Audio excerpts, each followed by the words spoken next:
अपन बेरा है ना उठक बैठक कौन करया करे, कहने की जरूरत नहीं, तुम सारे समझो। तो हमारा अनुरोध है, जो सीआईडी के भाई यहां पर सुन रहे हो, सिक्योरिटी वाले भाई जो यहां पर सुन रहे हैं, हरियाणा के मुख्यमंत्री से लेबर डिपार्टमेंट के अधिकारियों को साथ बिठा के, पंचायत विभाग के अधिकारियों को साथ बिठा के बातचीत का समय तय करवाओ। हम पूर्ण तौर पर अनुशासन प्रिय लोग हैं, लेकिन बदमाशी तुम करोगे तो घाट हम भी नहीं घालेंगे, कदे गलतफहमी में बैठे हो, ये बताना चाहते हैं स्पष्ट तौर पर। मैं अनुरोध करूंगा साथी कृष्ण नयन से, वो आए और अपनी बातचीत शुरू करें, और साथी अपने जो वक्ता हैं उनको बुलवाए साथी कृष्ण नयन।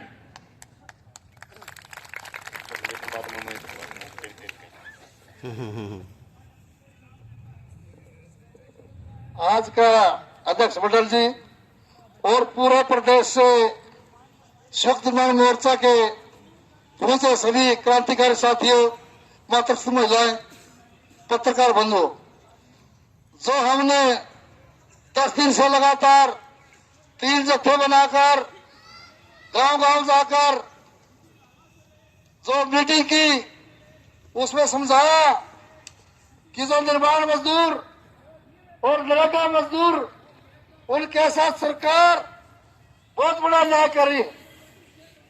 उस न्याय के खिलाफ आज आप कुरुक्षेत्र में देवलाल पार्क में नायब सिसानी के निवास स्थान पर चल लेकर उसको बता रहे हैं कि आपने जो 2024 में चुनाव से पहले जो वादे किए थे, जो मजदूरों को हमने वादे दिए थे कि मेरी सरकार आ जाए, इन गरीबों को मालामाल कर दूंगा, इनका बीपीएल बढ़ा दूंगा, इनको जो निर्माण मजदूर है उनको पीछे में ढाट करवा दूंगा, और जो नरेगा काम है उनको पूरे साल काम दूंगा।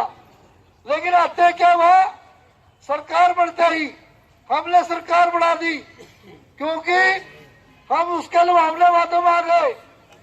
उसने जो कहा था उसके उल्ट कर दिया। सरकार बढ़ते ही सबसे पहले जो निर्माण मजदूरों का पोर्टल तो एक्ट 1996 के तहत बढ़ाया था, हमारे मजदूरों ने, सभी ट्रेड यूनियन ने मिलकर बहुत संघर्ष कर ये एक्ट लागू करवाया था। इस एक्ट में लिखा था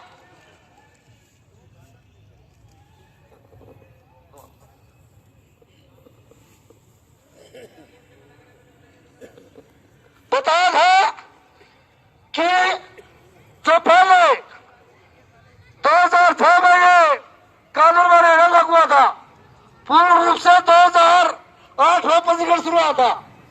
2008 से लेकर 16-17 तक काम ठीक चला, क्योंकि उस टाइम ऑफलाइन था।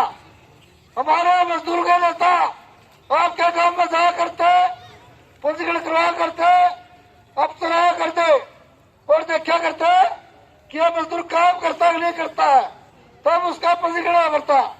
लेकिन जब से 2018 में इस भाजपा सरकार ने ऑनलाइन पोर्टल किया है, जब से इस पोर्टल का भी और मजदूरों का बेड़ा करके सरकार ने करने लग रही है। क्योंकि जो पोर्टल है ये रात ने अपनी मर्जी से बंद कर देते हैं, अपनी मर्जी से खोलते हैं, मजदूरों को कोई सुनाई नहीं होती। जो ये 6 महीनों से हमारा निर्माण का पोर्टल बंद किया हुआ है, यह किसने किया हुआ है? क्योंकि हरियाणा में जो निर्माण मजदूर है वो मजदूरी करते नहीं, सारे नकली मजदूर हैं। क्या आप नकली मजदूर हैं तो दूर से आओ।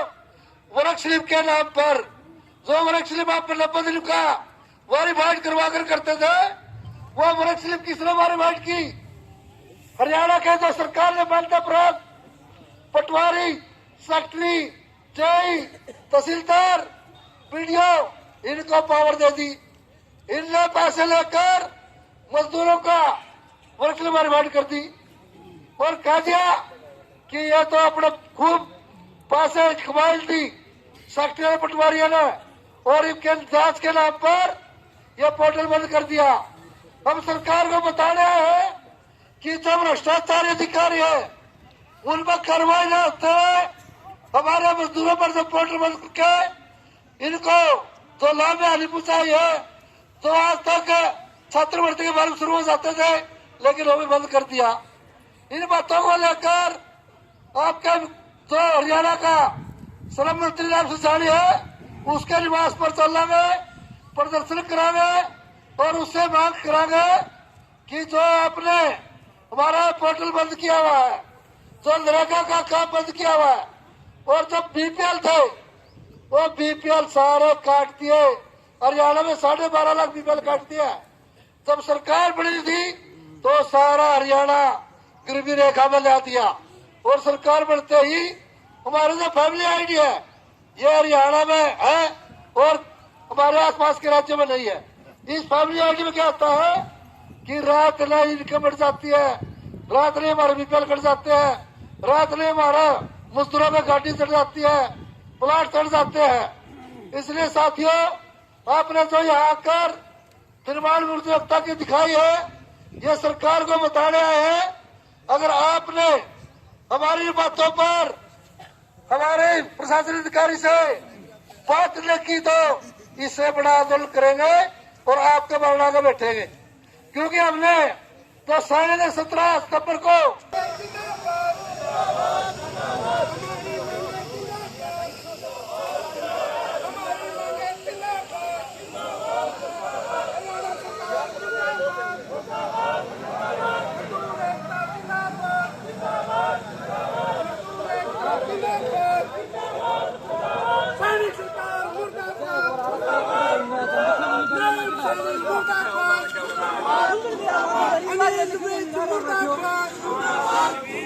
हरियाणा का प्रशासन मुर्दाबाद, हरियाणा की सरकार मुर्दाबाद, तानाशाही सरकार मुर्दाबाद, तानाशाही सरकार मुर्दाबाद, मजदूरों के हकों को खाने वाली सरकार मुर्दाबाद।